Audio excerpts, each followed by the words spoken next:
Hello everyone. Tuesday afternoon, Bits and Bobs is coming at you. Happy to say Will Slattery is here in studio. Will? Hi Joe. Fresh from the left wing. Correct. Johnny Sexton speaking to the media in the last 24 hours. We'll get to all that. Conor McKeown, hello. Hi Joe. So, the office today had lots of people walking around looking at their phones and saying things to each other like, I'm 421,000 in the queue. Where are you? So NFL tickets went on sale. I remember saying, they'll be expensive. I presume it'll sell out. It will sell out. It will, yeah. Yeah. 600,000 different people registered in the queue this morning for NFL tickets. Champions League draw. We have an All-Ireland Champions League derby. So Linfield have been drawn against Shelbourne in the first round of Champions League qualifying. That's now David Healy's Linfield, by the way. So we have Duff versus David Healy. They won the Irish Premiership by 22 points last season. Talca Park, Tuesday 8th or 9th. Tuesday or Wednesday 8th or 9th of July. Before return fixture at Windsor Park on 15th, 16th. I think this is what they'll call like a charged atmosphere. You reckon, yeah. I think that's what they'll be saying on the TV coverage. I'm just looking at the draw. It's probably as newsworthy as it was ever going to be in terms of possible opponents for Shelbourne. I'm looking at the names of the teams here. Malmo, obviously Dynamo Minsk, Ludo Goretz, but no, the rest of the teams that are in it kind of, well, mind you, it reads a little bit like the fixtures for the Club World Cup, but that's as much news I think as you're going to get in a Champions League first round draw. Is it going to be a very charged atmosphere? I'm assuming yes. When I saw that draw come out, I was like, this is serious. But will it actually be? Look, I think even if you left aside the Linfield Protestant etc. stuff, I think even just that all-Ireland aspect, it would be charged. Yeah. I think just the Duff aspect against any opponent, it'll be charged. Yeah, who's the Malmo charged, level-headed type to just calm these waters ahead of Linfield at Talca Park? Duffer. Well, I hope they show class. That's all I'm saying. Well, on that. So Duffy Bradley continues. This was on Friday. So Rovers were very good. The game was on TV. Their second goal in particular, I mean, just highlighted maybe the gulf, and it is probably a gulf at the moment between Rovers and the rest. They're 12 points out of Shelbourne now. You sort of feel that's Shelbourne done if it wasn't the case already in terms of a league challenge. But obviously the Duff-Bradley thing had all blown up before when Bradley criticised Duff for not shaking his hands after the match at Tallaght Stadium. And so ahead of kick-off on Friday, Duff made a real point of, as he said, welcoming them to our house, walked over, shook hands with Stephen Bradley, middle of the pitch. The two managers then shook hands again at the final whistle, and so you said, okay, well that's grand, we move on.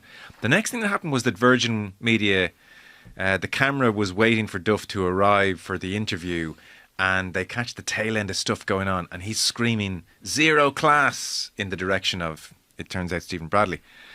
And as well as the Virgin camera, all of like the assembled media, all the print journalists are there are representatives from both clubs. Was Mossy Quinn looking at the ground saying, I'm not answering a fucking question about this, don't even ask me. So he's then asked about what happened, and he just doesn't think Shamrock Rovers were very good winners. The celebrations in the dressing room seem to have irked them in particular. So Dan McDonald was writing about it, and it seems in the Rovers dressing room they played out a song by DJ Mauro Picotto. So Duffer said he acknowledged that the song playing did annoy him. And he said, I don't need to speak about what's gone on upstairs. The dressing room's upstairs. I think there's a way to win with respect, humility and class. I've done that since I was a boy. I'm not sure they've done that tonight. That's all I'll say. He was pushed on what else he wanted to say. I don't need to get into it, but like I said, lack of respect has been pointed at me by Stephen Bradley. It's bizarre, carry on. And he said, class, that's how you should win. And I don't think they've done that tonight, and I don't think they do it regularly either.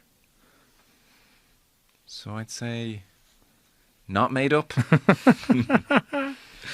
Well, I mean, it makes for great copy, doesn't it? Like, it really does. I can see how the football journalists in this country like to position themselves very close to Talca Park or wherever it is that Shamrock Rovers or Shelbourne are playing away from home. it gets wound up a little bit easily, though, does Damien Duff. I'm sure a lot of it has got to do with the, the heightened emotions or the sort of fraught feelings that you get after a match. A lot of people get very they find it hard to just calm down and zone out. And when you're losing. Yeah, exactly. Yeah. We've all thrown a PlayStation controller in anger at some stage in our lives. It's that. Yeah. And then imagine who the fellow who's just beaten you starts playing your song. Your song. Jim McInness, we had emails in on a whole host of different issues. Indosportpodcast@independent.ie. So to set the scene for this email, yesterday on our GAA chat with Philly McMahon and Colin Keys and Colin Doherty, we were touching on Jim McInness post-match. He was not happy being dragged to Dr. Hyde Park. So here's what he had to say. We'll give it to you again. We don't believe we should have been here today either, being honest with you. We think that it was very unfair to bring us here. It was the equivalent of bringing Mayo to Oma, and we also put in an email to the CCCC to say we couldn't get a hotel. We couldn't get a hotel in the area, so we had to stay in Athlone. So we had to go beyond the venue to come to play in the venue. So it was the equivalent of Mayo going to play us in Oma and staying in Derry, and I don't believe that would happen. I think that would only happen because it's us. And disappointed in that. And we made a case, and we made the case early, and it was on deaf ears, But that's for another day. But I don't like the fact that our supporters are always kind of being taken advantage of. We had 7 games up to this point. Nobody's played more games than us. Nobody. And yet, no, we had the longest trek. And all those people have to find a way to do all that, So Breffni was an option. They're going to say it wasn't. I know that Clonus was offered, and that was rescinded. All you're looking for is fairness, and the middle is fair, Jim, when you say because it's only us, it's us, what do you mean by that? It's only goal. Only goal. Why would you think that? That's probably a long conversation, Colin, that we would need to have, But yeah, we knew a month ago that it was going to be here, and we also knew we couldn't get accommodation, and we also knew that it was going to be difficult for supporters, and we put that case forward, and that didn't happen, If I don't say it, who's going to say it? Do you know what I mean? If I don't say it, who's going to say it? And you always seem to be the one that's pointing fingers, but at the end of the day, my job, and it's 100% my job, it's the players. The responsibility is to the players. When you're travelling on a bus for 3 hours the day before a game, that takes it out of your legs. There's no way that's not taking it out of your legs. That's taking it out of your legs. And so, but anyway, we'll move on. We'll see what they say, which will probably be nothing, and we'll move on. So that was that. CCCC did respond, and they went through the various reasons why all those grounds he suggested weren't available, and they seemed like fairly kosher reasons. So in short, yesterday on the podcast, we pointed out, in fairness, Kerry were asked to travel exactly the same distance to play Meath, so it was wrong to say it's just Donegal, and Donegal have been victimised here by the GAA. So Dan was one of a few people to email in and make this point, so I just thought I'd address it. Hey lads, love the podcast. Great to have Conan and Colin Keys on the pod today. Dr. Hyde Park is as far away from most parts of Donegal as Croke Park, but travelling on much worse roads. This combined with the fact that they decided to schedule the game at 4 p.m. rather than the early throw-in made it a difficult journey. If I brought my family from Inishowen to the game, we'd have been lucky to arrive home by 11. Just want to mention, though, you really lacked any insight into the sociological aspects of what Jim McInness was talking about. People in the county were very upset at the scheduling. Jim, being a fantastic community leader, voiced that anger and upset. Donegal lacks services, transport, healthcare, etc. Cancer treatment, as well as basically anything beyond a GP, requires patients to travel to Galway, 4 hours, 20 minutes for myself. You can state this has nothing to do with football, but it was the fuel to Jim's anger. Good journalism should look at more than the very narrow focus of the game itself. Regards, Dan. Dan, thanks for the email. I did reply to Dan at length. I mean, the gist of what I said was, it did occur to me that part of what Jim McInness was being fueled by possibly was the wider neglect of Donegal, which is a real thing. But he never, when he's asked by Colin Keys there to say, what do you mean by that? It's always us. And he sort of said, oh, look, that's a long conversation. McInness never even hinted at it's a wider point I'm making. It's Donegal right across society. Like, he very much stuck to the specifics of this situation, and Colm said that he talked about other distances and had measured different distances to different grounds. So, I mean, the main thing we pointed out was it was wrong for him to say we're the only ones. He said we are the only ones treated this way this weekend, and actually staring in the face, Kerry had been treated that way. So I just sort of thought, like, if you're going to throw that at the CCCC and people working in the CCCC, that they have this kind of casual disregard for Donegal, you better be right about that. Like, it's a big enough accusation to make, and so I think we're entitled to sort of hold it to scrutiny or hold it to account. He's wrong to say we were the only ones treated that way. They weren't. Kerry treated exactly the same way. Now, if he has been fueled a bit by the wider Donegal thing, I get that, but he didn't give any intimation of that, and he could have very easily say, look, this is across the board kind of thing. But I didn't think it was fair to say the GAA are party to that. I've no doubt it's true from a political, sociological point of view. No doubt it's true the way Donegal's been treated, but to just casually throw it at the GAA, I thought we were fair enough to kind of go, hang on a second. So that was the gist of what I said to Dan in my email back. I suspect Dan is right, is my feeling too, by the way. I think McInness is alluding to Donegal Inc. Yeah, that's all true. Like, the other thing, very basically, is that if you're located in the northwest tip of the country, there are only limited directions that you can go in. And, when you go to another province and to play a team from that province, and it's a further distance to travel for you by considerable distance, you're going to have grievances about it. And I think McInness was right to air it as well in his capacity as manager of Donegal. I think he's well within his rights, and I think in future situations like that, Donegal would probably get a better rub of the green, because there were probably other options. There are always other options. There's no way that they were just tied to one ground. The response from the CCC was that Clonus and Breffni Park weren't in operation because those counties, Monaghan and Cavan, were playing elsewhere. So I assume the what they're saying there is that there was an issue with stewarding because they wouldn't have people to basically run the grounds.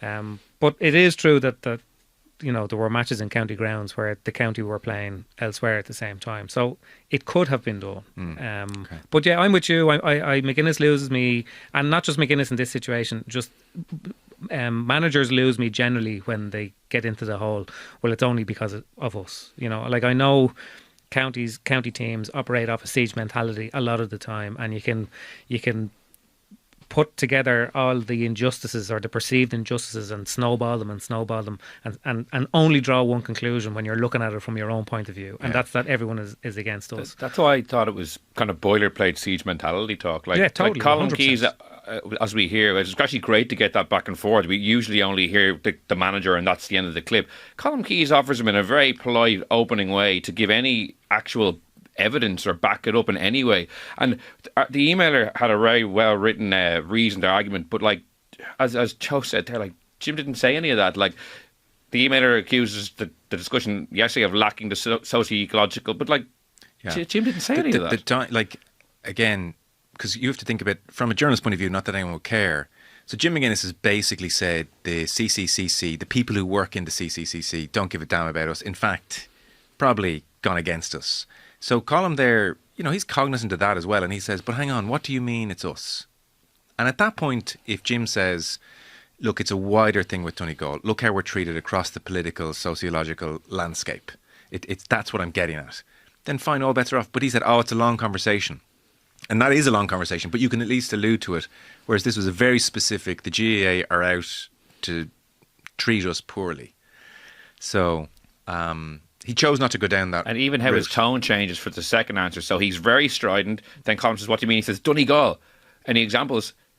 Well, actually, it would be a long... He kind of softened, It's like, I feel like, if he was thinking more along the lines of what the emailer thinks, I think he actually might have gone in. But I think it's more of, as you guys said yesterday, he was maybe looking for a venue or putting pressure on, and he's entitled not to like the choice of venue as well. Sure, yeah, 100%. Yeah. And Donegal fans, of course, like wouldn't like it either. It is a long way to travel, but I just read it and listened to his comments as kind of just a classic managerial ploy, and I wouldn't ascribe necessarily some of the other motives because he didn't give any, and he was given a very reasoned opportunity to do so, and he decided not to. Yeah. And like as well, like over the course of a season now, there's so many games that there was a time with Donegal fans when things were getting going under Jim McInness, and they'd go to league matches, and then the Ulster Championship. Okay, it's in the province, even though some of those games are a fair distance to travel. But now with the All Ireland Round Robin series and then the All Ireland Knockout series being in Dublin, it is a huge number of miles to have to clock up. Yeah, and like extraordinarily poor roads and the cost of tickets and everything else. So I suppose if you're in that situation, you might reasonably think, even if it's only a subconscious belief, that you're entitled to the benefit of a close decision, and they're not getting it in this case. So I'd say that kind of compounds it too. I'm sure. And then the GAA will be thinking, we didn't build the roads, But look, I guess there's two things not mutually exclusive to wrap it up. One, is he entitled to be peeved? As in, so many games, like the nuisance of, or the kind of difficulty of being in Ulster. So many games, yes. 3-hour drive, crap. No hotel, crap. Rubbish for the fans. Is he entitled to be like peeved at the whole thing? Yes. Is he entitled to say the motive behind that is screw Donegal, that's what the GA are doing? I think that's too big a leap. And Colin was right to question it. That's all we were doing yesterday. But Dan, thank you for the email. And by the way, if McInness ever decided to talk about Donegal, it'd be fascinating. That wider point. Sign us all up. You'd listen to him and you wouldn't dare even feel you had you wouldn't have the gall to question anything he's saying because it's his lived experience. I know a person who's from Donegal and a very proud Donegal man, a sort of a very well-known Donegal man, and we take guesses till we get it. Daniel O'Donnell. He's a very well-known Donegal man. Here's Starty. Who do you know up there? Shay Given. Oh, it has to be Shay Given. So it's none of these. Okay. But he told me that he was in London. He was invited to a sort of a one of these big dinners where people buy tables and it funds the team and everything else. He was telling me this last Christmas, and he said that Jim McInness spoke. He said he got up on stage and he held the crowd in the palm of his hand for 40 minutes and he had nothing prepared. And he was telling me that he was just in awe of the way that he commanded the room, that he got everybody sucked into what he was saying. And none of it was about football. None of it was about we want to build a wall and Convy, we want to get more training cones or bibs. It was about why they were all doing what they were doing and what it meant. And he spoke about what being from Donegal meant to him. Yeah. And this person who was telling me about it said he came away from it with a new appreciation of his own Donegalness. So that's why a guy like McInness carries such clout, because he's not just a very shrewd football brain. He's not just a very almost charismatic person. He's able to articulate all those other factors around it. And people like that are so rare. Amazing. And if by the way, we've given the impression, because we sort of half challenged him on this, that we're not McInness fans, couldn't be further from the truth. Like, I'm in awe of him. I suspect he's the greatest orator you'd come across. In a setting like that, talking about Donegal, I'd give anything to listen to him talk that way. I'd say it's just amazing. Sure, there was the manager of the women's national team, I can't remember which country recently, and he was saying he came across McInness at Celtic. Slovenia, I think. Yeah, and it like an hour and a half with McInness transformed how he saw the rest of his career. So I actually see him as a kind of messianic figure. But that's why it's funny him saying everyone hates Donegal or everyone's out to get them. Everyone loves them. I feel like everyone thinks he's, like, as you say, one of the most charismatic individuals we've ever seen in the GA, and the team is, I think, very popular. Well, Donegal are sort of everyone's second favourite team. Yeah, no? No, I'm not saying they're not. I'm just, I'm not as... But they're not like Meath. People have a kind of thing with Meath. Not popular. Cork, not popular. Donegal, the neutrals like Donegal. Probably. You're probably right there, yeah. Alan Metcalf emailed in. He once upon a time worked at a former building where I worked, Today FM type. First time, long time, etc. So this is pedantry. Can I join in with your other listeners, Bits and Bob pedantry? Bear with me. I am guilty of what he's talking about here. The plural of email is not emails. What? The plural of email is email. And that is a hill I'm willing to die on. Yes, sure, much like the Euro versus Euros debate, you'll claim common usage, or it just sounds right to say emails, but I don't care. What do you get in the post? You get post, not posts. What do you get in the mail? Mail, not mails. You don't say the mailman delivered mails today.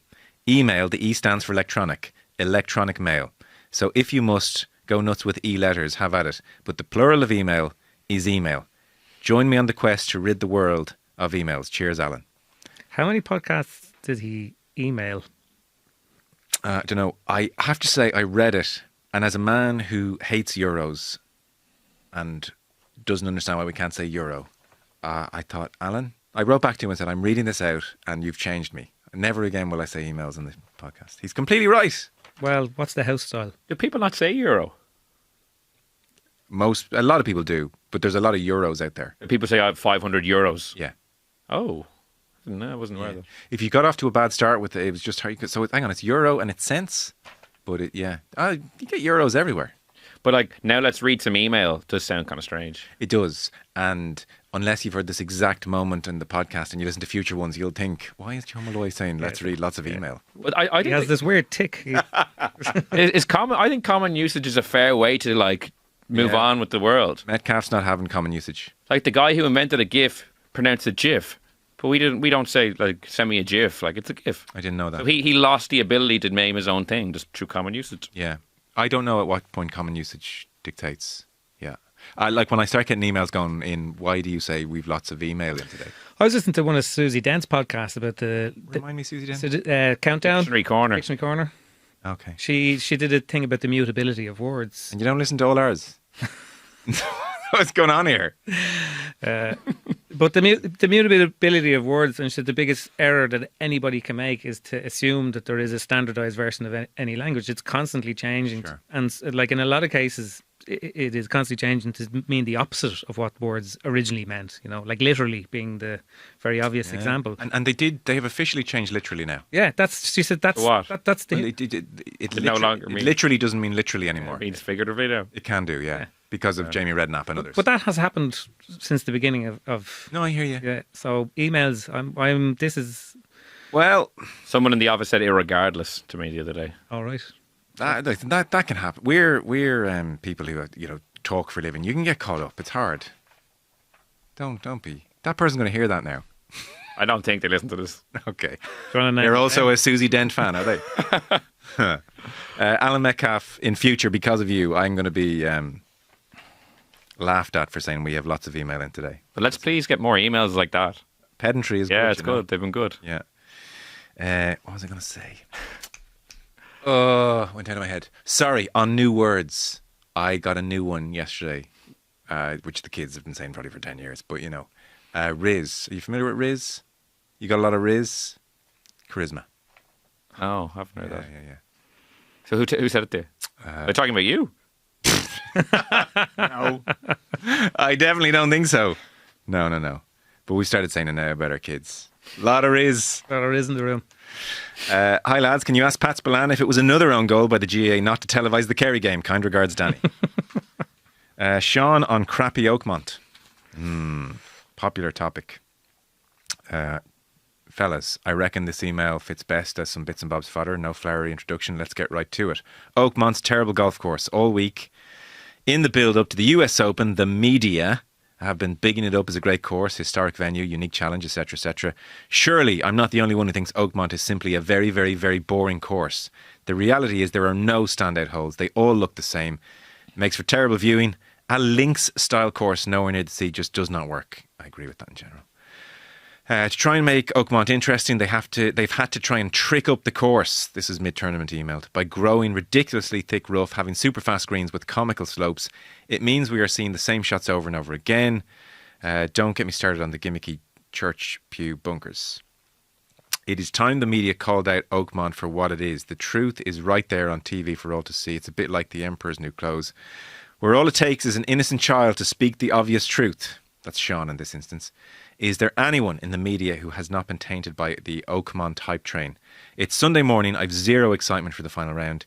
Even if they get an epic contest later today, it still won't balance out the drudgery I've watched the past few days. Joe, can you or any of your other panellists honestly say you've enjoyed this as a spectacle? Regards, Sean.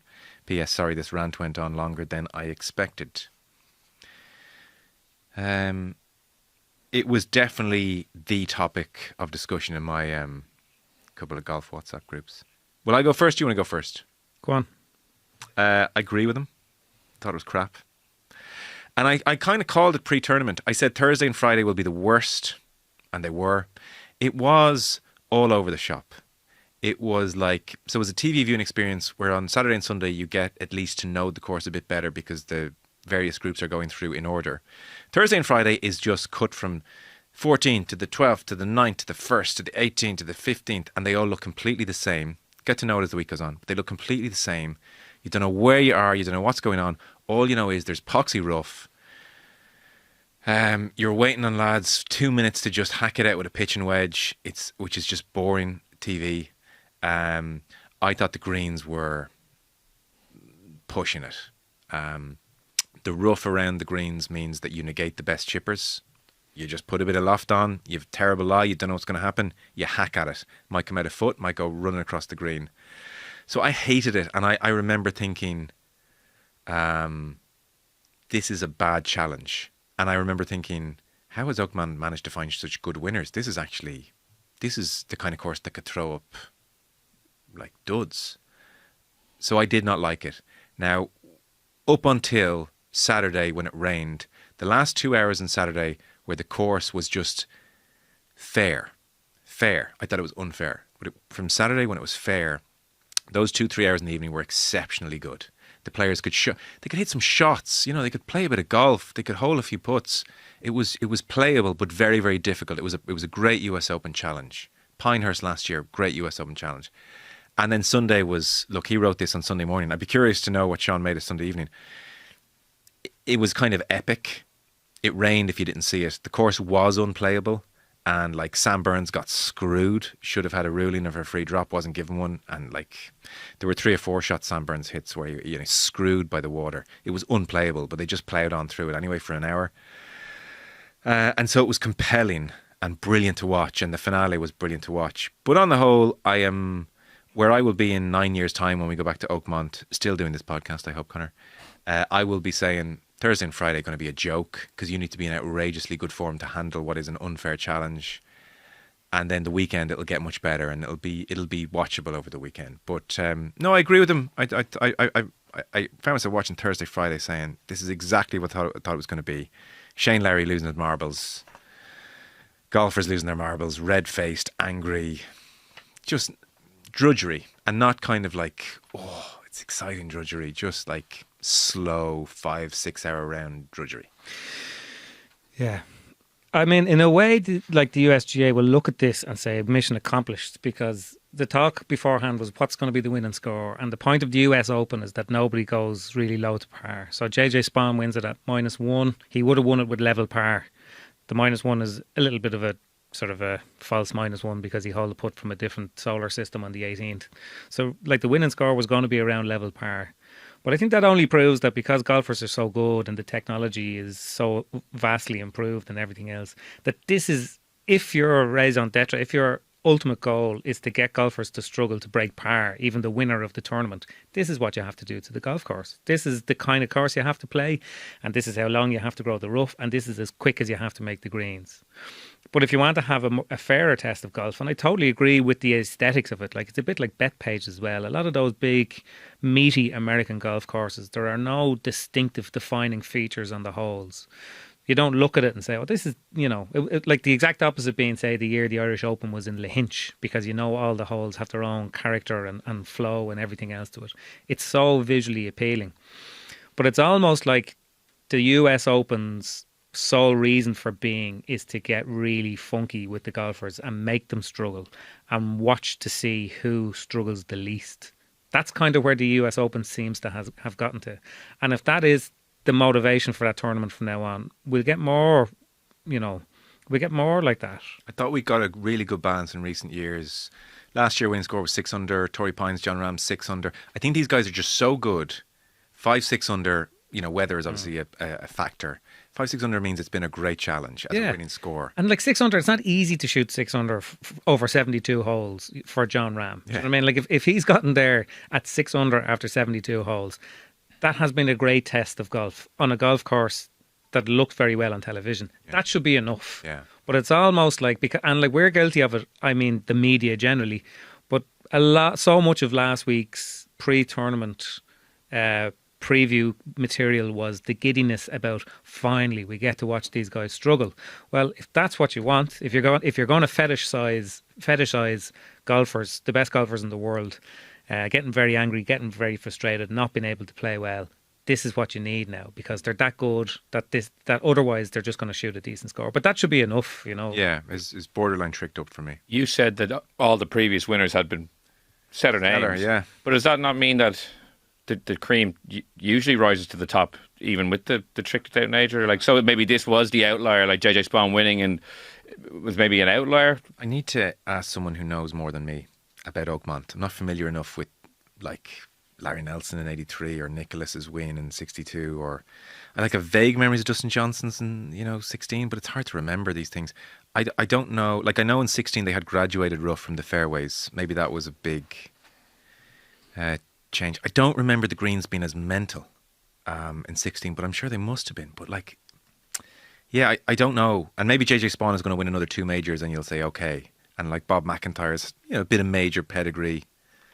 There was a moment on Sunday. There was a 90-minute, possibly sort of hour period of play where it was brilliant. Where Adam Scott, who was in the final group, was going backwards, and when Hatton and Hovland and these players were getting it. At one stage, I think there was about 6 players on 1 under, and we were running out of holes, and it was gearing up for one of the great finishes to a major ever. Yeah.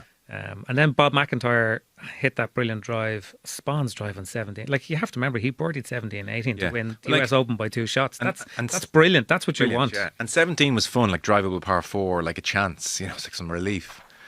If a big name wins it, though, do you feel any different? Yeah, I probably then think, okay, listen, it looked to my eye to be a little bit tricked up, but obviously it found the best golf. So if Scotty Scheffler had won, I would have said, listen, what do I know? But the fact that JJ Spawn won, and JJ Spawn's a good golfer, but it makes me think something was awry. Yeah, but the manner in which he won, starting with, what, did he start with 4 bogeys? Yeah, and he was 5 bogeys. Well, he 5-5. Sorry, and kind of the fact that he was able to work his way back into win shows that there was an outrageous amount of flux, even for a back 9 of a major. The weather was the weather saved him. But Spawn, I think, is one of these golfers that it happens to occasionally where they turn a corner. Like, he's been phenomenally consistent this year. Yeah. Like Rory McIlroy only beat him in the playoff at the Players. He came close in Pebble Beach. He's had a couple of top 5s. We were comparing him earlier on, and the closest thing I can think of was that Francesco Molinari when he won the Open, and he had so many top 10s and near misses, which lasted, I think, until that Masters that Tiger won. Yeah. He looks like Will is totally right. To come back from that, to come back from leading, at one stage I think he was about 4 back from the lead and nothing was happening on the front 9. To finish the way he did was exceptional. Like, that was a great golfing performance, whatever our opinions on JJ Spawn is in the wider golfing ecosystem. Yeah, I'm getting to a stage now that when he wins and the kids come on and the wife's there, I'm teary-eyed. I don't know JJ Spawn. I don't care much for him. Don't have anything against him. I'm like, what's wrong with me? I'm having a crisis. I honest tears watching his little girls. You said you fell asleep. I watched it back then last night. So even the reruns were... Yeah. I just thought it was just so lovely. Well, I texted you that the only acceptable outcomes were Adam Scott or Victor Hovland winning of the probable. I would have winners. saved it. Yeah. And that, I think, would have saved it from our point of view. Sam Burns is maybe the latest in the most bland generation of golfers, American golfers, that has ever existed. He is. But what won me over with Sam is he got the most screwed. Oh, he got totally screwed. He got screwed by the weather. I think he wins that without that weather situation, actually. But anyway. Can I ask one golf question? Yeah. Before we finish up, because we were talking about the test and how it was maybe unfair. Which of the 4 majors is the most accurate test of the best golfer in the world if they're all kind of going there, playing their best? You say the USPGA. Because it's kind of... Lay it out. Yeah. Nothing... Who shoots the highest score. Nothing funny, nothing fancy, yeah. Fair to the nth. So we should be looking at that one as the real barometer. No, that doesn't feel right either. It doesn't. Like, the Masters, I guess you could say, tests everything. Like, you got to be such a player. You got to do everything with the Masters. You got to be long now, short game off the charts, second. Maybe the Masters. British Open's funny. What's the weather like? Yeah, it's linked. But the Masters idiosyncratic. Like, there's golfers that just... Can't. and there's golfers who just can. You know, I mean, that's So it's probably that's possibly true of every golf course, though, isn't it? Like if we always had the USPGA at the same course every year. Yeah. If put it this way, Quail Hollow, Shane Lowry, if that was where the Masters was every year, he wouldn't be happy. So every course has a bit of that. If you look at the last 25 years, I'd say the Masters has the most stellar winners list. Like the PGA has a kind of a Rich Beam, Sean McKeel, like Y.E. Yang came out of nowhere, never did anything ever again. That would undercut my. But the US Open has had some random kind of Wyndham Clark winning kind of wasn't maps. Gary Woodland wouldn't be like a stellar name either. The Open has had a good few. Brian, Todd Hamilton, Brian Harmon, what's his name? Ben Curtis. Like, whereas the Masters, Mike Weir is probably one of the only ones. Danny Willett, who are kind of like, oh, where do they come from? Everyone else, you're like, big name. Yeah, maybe. So potentially down, but I think like there's just no difference between the first guy and the 100th guy. If first guy's not playing great and 100 guys having a good day, like that's the other thing about golf. It's completely unpredictable. I saw a great tweet, and we should remember the next major, where the point he was making was to think people ask me on a Wednesday who's going to win. He's like, it's Sunday and there's 4 holes left. I don't know who's going to win. It's the most unpredictable sport there is. That's why I love so many things about golf. I love how unpredictable it is. Pretty much every other sport you sit down to watch, you're like, I got a good sense what's going to happen here. Golf, not a clue. There is nothing more anticlimactic in sport than looking forward to a major for a couple of weeks and some guy runs away with it on a Sunday and he's not going to make a mistake. He's not going to come backwards. Brian Harmon Open. Oh. That was the low point for me. I would say that if you were a neutral, if you weren't sort of from this part of the world, the Shane Lowry Port Rush Open would have been the same thing because he was so composed. I've seen it so much better than everybody. I've seen else. it talked about that. We consider that as one of the seminal moments of golf in the last 20 years. The Yanks hated that. But if you're not from Ireland, like there was nothing to that. But there's something about a random American golfer winning a major out of canter that just you're like, Brian Harmon. Brian Harmon. And then and he loves to shoot deer. Oh, even better. This guy. We have a very good golf guest tomorrow, by the way. Sorry, I didn't mean to do as much on golf there. What I say? He didn't write back to me when I said, "Can you do that time?" Is he in? I think he's in. Oh, you need to play a game of podcast chicken here. You need to name him now, and if he doesn't come on tomorrow, then you're kind of shamed. We are hopeful of Alan Shipnock. Ooh. There, I've done it. So just to finish up, Club World Cup, good, huh? Oh, this is such a fiasco.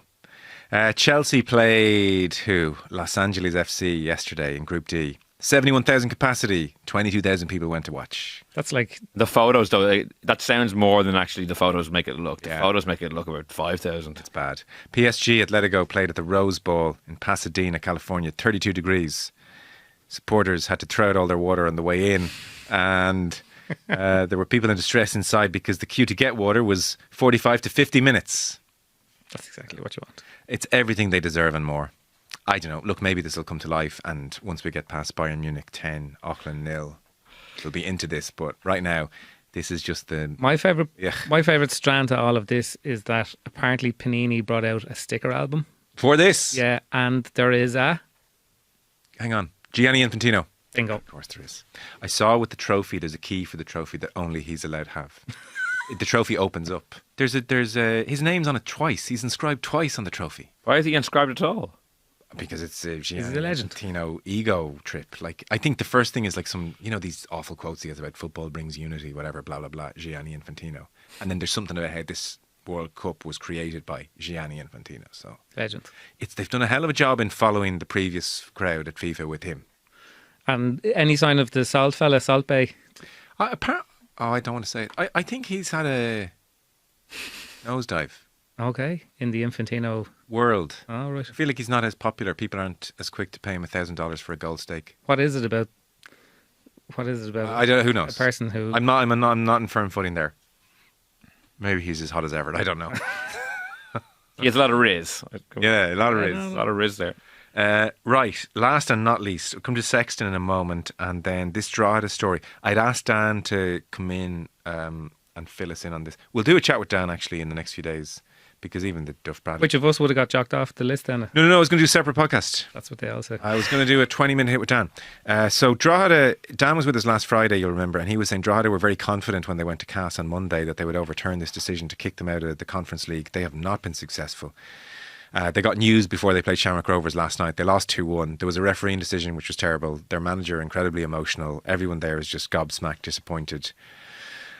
Basically, the Trivela Group, who are a bunch of Americans, bought Silkeborg from Denmark as well, and so they're both in the Conference League, and Drogheda have been kicked out.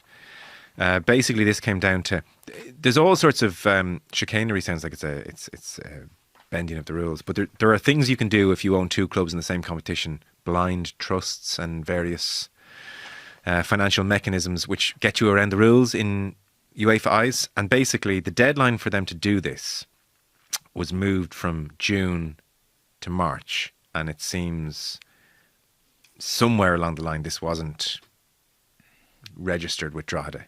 Now, there's a story going around that the FAI heard about this in October, and like they didn't send on the email to Drogheda. I briefly caught up with Dan just to check that, and Dan obviously brilliantly sourced. His sense is people in the FAI were in contact with Drogheda. Now, not necessarily by email, but it was flagged with Drogheda verbally or otherwise, just to say, ownership situation, be aware of this. So I know there's a FAI again. I don't think that's quite the case here. And also the number one rule in this in Irish football is onus is on the club. You have to sort out your own business and make sure you're ticking all the boxes. So they've lost 500 grand in prize money. There'll be no replacement Irish team. It's gone past the deadline.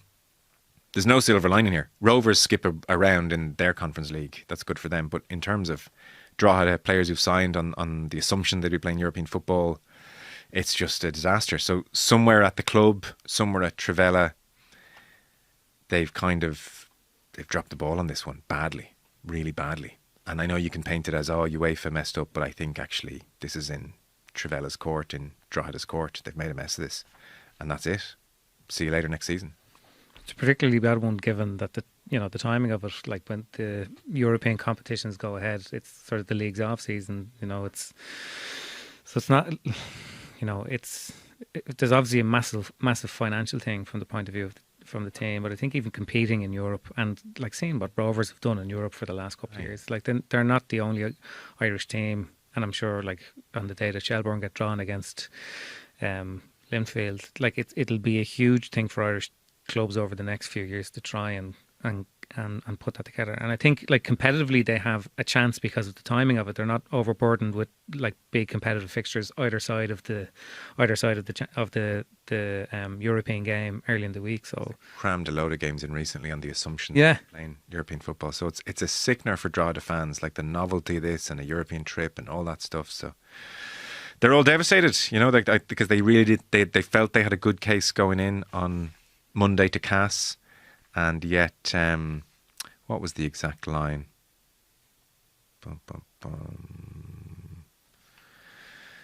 Cass felt, yes, Cass decided that this change of deadline was properly communicated by UEFA, and that Drogheda knew or ought to have known. So UEFA communicated it well, in their view. So no case. And like, let's face it, like we don't know now, but like in a couple of years' time, will this kind of rule exist? Like the multi-club model is only going one direction. I think it's going to be more prevalent. Yeah, I think to be fair, the whole deadline thing, there's an acknowledgement on UEFA's part that the horse is bolted here. So we just need you to have these kind of things like blind trusts or whatever mechanism ticks the box in place. Tick the box. We can say, okay, that's all fine. That's all fair. There's enough separation, and on we go. So I don't even think UEFA are trying to kind of stop this. What is the big boogeyman about owning two teams? I suppose, say Will Slattery owns two clubs. And I rest players and one of them playing each other, something like that? Yeah. Okay. Yeah, just a conflict potentially. Very finally, Johnny Sexton spoke to the media. First time, aside from his book tour, but first time since then, yeah. Yeah. Really rewriting his Finn Russell comments as well. Yeah, so look, he's just so good. I really do think that generation are just a bit more giving and relaxed. 39 years old. Rico Ioane has signed for Leinster. Thoughts? So again, you'd think, I better say the right thing here. I purchased my Munster season ticket last week, put it that way, he said. And again, a joke. No one died, it was okay. Lions call up from Andy Farrell. Because the intonation of this was, you're doing very well here to be a Lions coach, Johnny. You're working for like a recycling company or something the other day. I didn't pick myself, he said.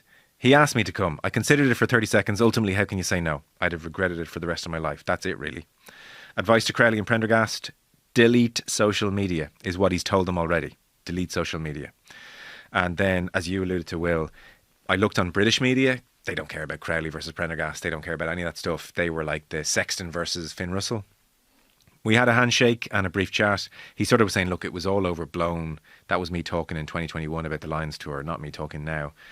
That he's a darling of the media and all that stuff. We had a handshake and a brief chat. He was racing off. Those guys didn't stay long. They came in, got their kit, bit of media, were gone. I'm looking forward to catching up with him. I'm here to help him. I'm here to give him my experiences. I'm here to answer any questions. I'm not here to force myself on him or tell him what to do. It's not that relationship. I'm here to help. And media have kind of said, Sexton puts to bed Finn Russell issues. So. But his characterization of his comments were completely wrong. Like, he was talking about in the now. He wasn't talking about 2021. People have already done the side-by-side. He's completely rewriting it himself. Okay. So he is. Because he was talking about who he'd take to the Lions, wasn't it? And the book tour. Yeah. Oh, yeah, he was talking about this very tour. Yeah. So then he has... Johnny. Yeah, it was... You were talking about him right now. Yeah. Okay. Anything else you took from him? Nice to see him. He's just an interesting dude, isn't he, to have him back? It was funny, though, what advice would he give to Prendergast and Crowley? Delete social media, because there's a clip the Lions have put out, like a 20-minute behind-the-scenes montage of him and Marcus Smith going through his kicking techniques, and it's actually really interesting. It's like, I'd rather him give that kind of advice to the two lads rather than just what they should do with their social media accounts. It raised the question again as to whether he'd be better served working alongside the two guys now. He'll get to them soon enough. He will. I think there's an amazing experience for him. I mean, he gets to tap into coaches from different countries, work with different players, intense, like 7, 8, 9, 10 weeks. That can only make him a better coach. When he goes in November now to work with the two boys, I've no qualm with him doing this. I know people are saying, he should be working with them now. This is like a learn from masters of coaching all around you thing. I think it's great for Sexton's development. I wouldn't criticise him or Farrell at all for this. Yeah, well, look, clearly Andy Farrell sees something in him, and every bit of coaching he's done, Andy has subsequently ramped it up to the next window, so he obviously rates what he's been bringing, and you can, even the little snippet with Marcus Smith, it's worth people checking out. It's interesting to get an insight into how he's coaching. He's going to be amazing, Sexton. He'll be Ireland coach within the next 15 years. He's going to be such a good coach. He's made for it. Amazing. I'd be more certain of him than any of them. Him or Raj, who's the next... Who's more likely to get the Ireland job? Because some people think Rog will never get it. We ran out of time. Yeah. Jesus. That's a disgraceful question. We've Rob Carney in on Thursday. I'll ask him that.